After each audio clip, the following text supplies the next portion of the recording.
ও আমার বন্ধু গো, চিরসাথী পথ চলা।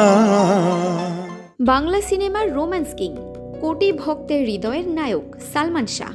তার মৃত্যু আজও বাংলাদেশের বিনোদন অঙ্গনের সবচেয়ে আলোচিত রহস্য।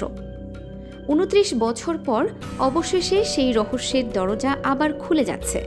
কারণ আদালত বলছে সালমান শাহ আত্মহত্যা করেননি, এটা হত্যা মামলা হিসেবে পুনরায় তদন্ত হবে। চলুন দেখে নিই কিভাবে এই মামলাটা এত বছর পর আবার নতুন মোড় নিল। ১৯৯৬ সালের ৬ সেপ্টেম্বর ঢাকার এসকাটন রোডের একটি ফ্ল্যাটে সকালে উদ্ধার করা হয় সালমান শাহ এর নিথর দেহ। সংবাদ ছড়িয়ে পড়তেই শোকের ছায়া নেমে আসে পুরো দেশে। যে নায়ক একের পর এক হিট সিনেমা দিচ্ছিলেন, কি জাদু করিলা, আনন্দ অশ্রু বিক্ষোভ, তিনি নাকি আত্মহত্যা করেছেন। প্রথমে পুলিশ তাই জানায় এটি একটি আত্মহত্যা, কিন্তু পরিবারের দাবি ছিল একটাই, সালমান শাহকে হত্যা করা হয়েছে। তার মা নীলিমা চৌধুরী তখন বলেন, আমার ছেলে আত্মহত্যা করতে পারে না, ওকে হত্যা করা হয়েছে। ১৯৯৭ সালে সিআইডি প্রথম তদন্তে জানায় এটি আত্মহত্যা। পরে আরও কয়েকটি রিপোর্টে একই সিদ্ধান্তে উপনীত হয় তদন্ত সংস্থা।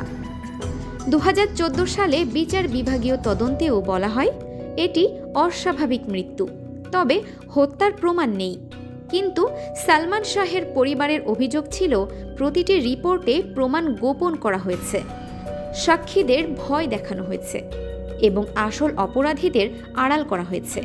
অবশেষে ২০২৫ সালের ২০ অক্টোবর ঢাকার একটি আদালত এক গুরুত্বপূর্ণ রায় ঘোষণা করে। আদালত বলেছে সালমান শাহের মৃত্যু আত্মহত্যা নয়, হত্যাকাণ্ড হিসেবে পুনরায় তদন্ত হবে। এরপর রমনা মডেল থানায় নতুন করে মামলা দায়ের করা হয়। বাংলাদেশ দণ্ডবিধির ৩০২ এর ৩৪ ধারা অনুযায়ী, অর্থাৎ হত্যা মামলা হিসেবে। মামলায় মোট ১১ জনকে অভিযুক্ত করা হয়েছে, যার মধ্যে রয়েছেন সালমান শাহের স্ত্রী সামিরা হক, তার শ্বশুর শাশুড়ি এবং কয়েকজন ঘনিষ্ঠ সহযোগী। পুলিশকে নির্দেশ দেওয়া হয়েছে ৭ ডিসেম্বর ২০২৫ এর মধ্যে নতুন তদন্ত প্রতিবেদন আদালতে দাখিল করতে হবে। এই রায়ের পর সালমান শাহের মা নীলা চৌধুরী আবেগে বলেন, ২৯ বছর ধরে আমি একাই এই কথা বলে গেছি। ২৯ বছর ধরে আমি এই কথাই বলেছি, আমার ছেলেকে হত্যা করা হয়েছে। আজ মনে হচ্ছে সত্যের দরজা একটু হলেও খুলেছে। ভক্তরাও সোশ্যাল মিডিয়ায় পোস্ট করছেন #জাস্টিস ফর সালমান শাহ হ্যাশট্যাগে বলে উঠছেন, এই বিচারের রায় শুধু সালমানের নয়, পুরো বাংলা চলচ্চিত্রের জন্য এক ন্যায় বিচারের জয়। সালমান শাহের মৃত্যু রহস্যময় ছিল, এখনও রহস্যময়ই রয়ে গেছে। ২৯ বছর ধরে নানা ব্যাখ্যা, প্রতিবেদন, বিতর্ক চলেছে, কিন্তু একটি প্রশ্ন আজ ঝুলে আছে, কে বা কারা চাইতো এই তারকার জীবন থেমে যাক মাত্র ২৫ বছর বয়সে? আর এইবার কি সত্যিই ন্যায় বিচার মিলবে?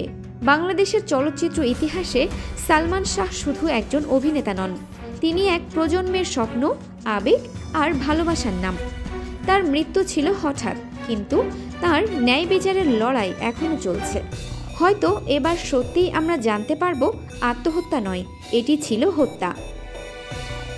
আপনারা কি মনে করেন, সত্যটা কি এবার বের হয়ে আসবে, নাকি আবারও অন্ধকারে ঢাকা থাকবে?